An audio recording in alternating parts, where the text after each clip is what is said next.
प्रशिक्षणार्थियों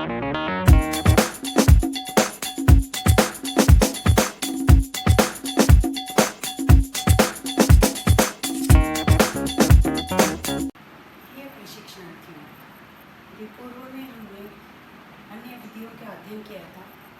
अब उन्हीं से जुड़ी हुई विवरणात्मक विधियों के अंतर्गत सर्वेक्षण विधि का हम अध्ययन करेंगे।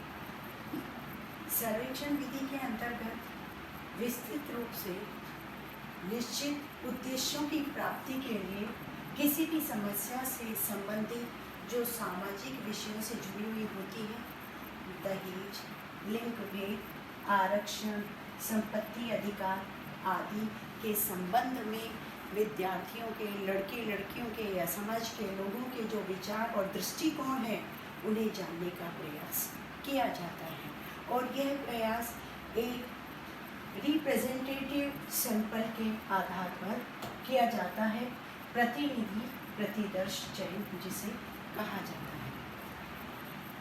इस प्रतिनिधि प्रतिदर्श चयन के आधार पर समूह के, यानी जो हम समूह या व्यक्ति जिनके ऊपर हम ये करते हैं, उस समूह विशेष के गुणों और व्यवहार अजन्य बातों जैसी भी हो, जिस भी रूप में विद्यमान वांछित जानकारी के लिए एकत्रित की जाती है। यानी उनमें कोई फेरबदल नहीं किया जाता, यथास्थिति जैसा वह है, जिस प्रकार उसने दिया है, उन आंकड़ों को उसी रूप में प्रदर्शित करके, एकत्रित करके और निष्कर्ष निकाल करके सबके समक्ष प्रस्तुत करने का प्रयास किया जाता है। उसके आधार पर लिया गया निर्णय वैध और वैज्ञानिक माना जाता है। इसके संबंध में कर्लिंगर महोदय ने, डेविन ने, मैकाबी व मैकाबी ने और जॉन जी डार्ले आदि ने अपने अपने अलग अलग विचार प्रदर्शित किए हैं। उनका कहना है कि जो यह इस सर्वे मेथड के अंतर्गत जो दो उपक्रम काम में लिए जाते हैं, उनमें प्रथम है साक्षात्कार।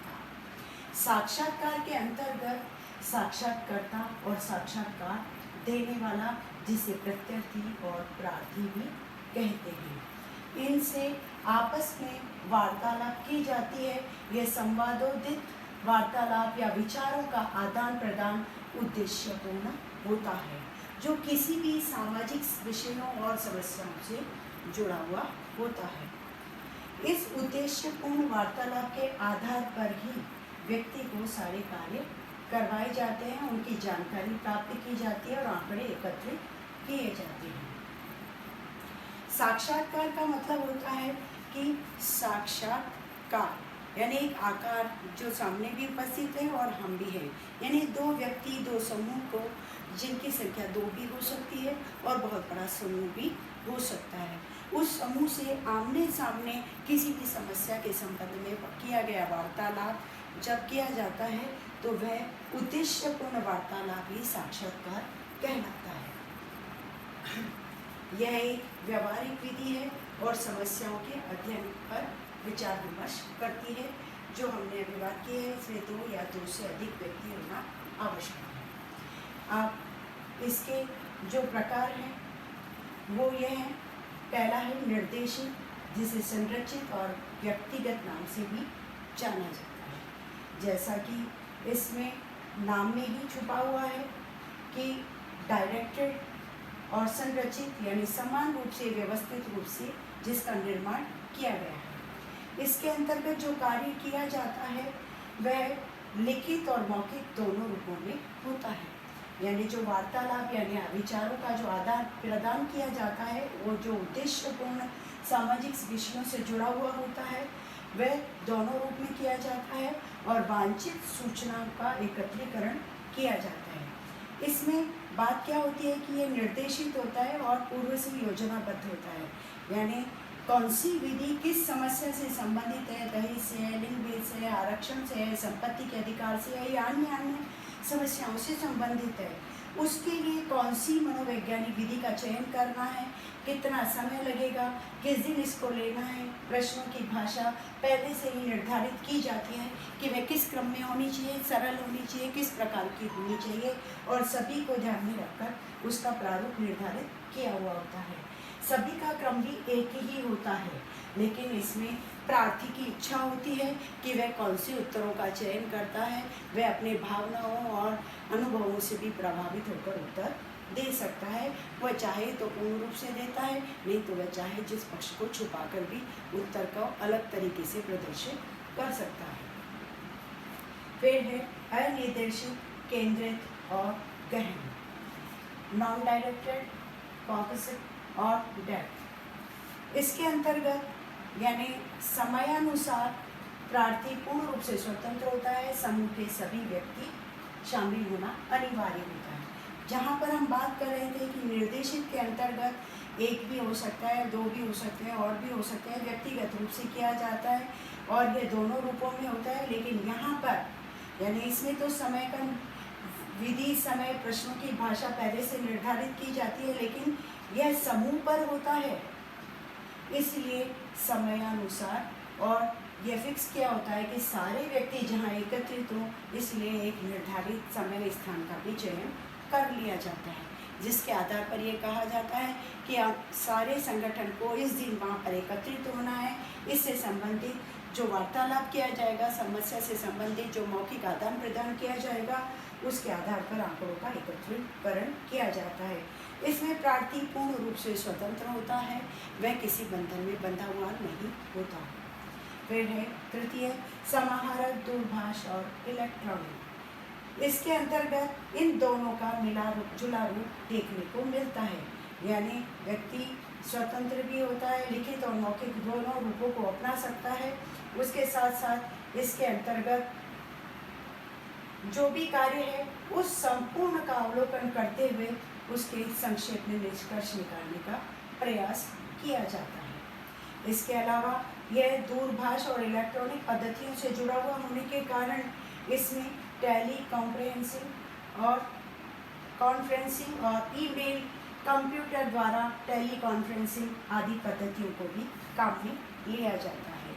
और इन सब के आधार पर इसका संक्षिप्त रूप यानी सार जो सामने वाला है उसे यानी साक्षात्कार देने वाले से सार रूप में इसका निष्कर्ष पूछा जाता है।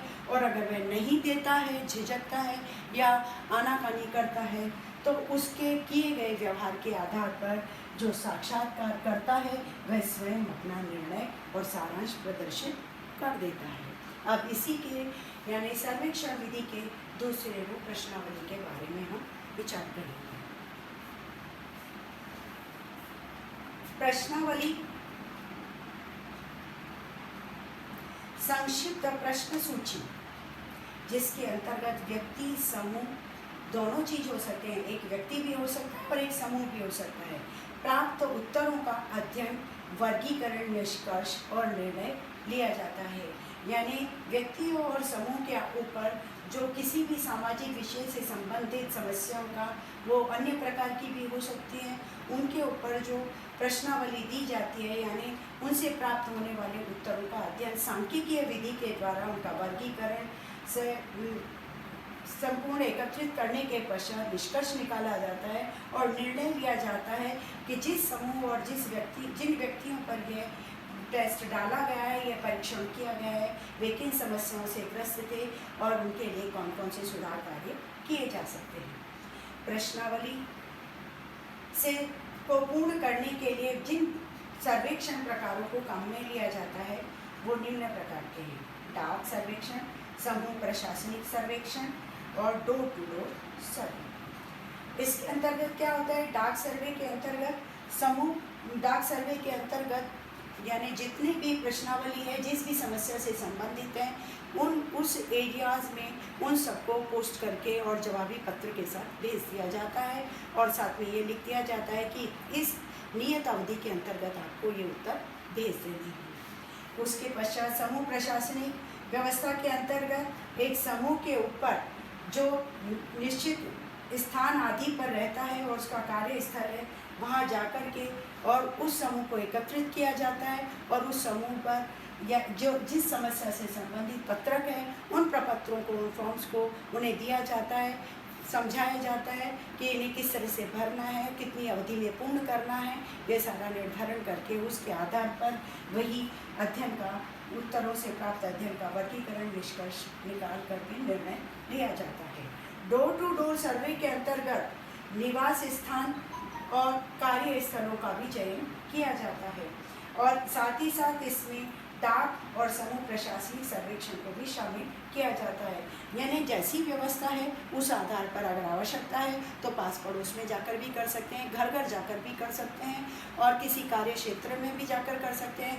मान लीजिए सामाजिक विषयों से संबंधित समस्या है, व्यावसायिक समस्या है या शैक्षिक समस्या है तो किसी कॉलेज, विश्वविद्यालय में जाकर के उसका समाधान ढूंढेंगे, विद्यालयों में जाकर उसका समाधान ढूंढेंगे। व्यावसायिक अगर समस्या है तो व्यवसाय क्षेत्रों में यानी कार्यस्थलों पर जाकर के उसका समाधान ढूंढेंगे।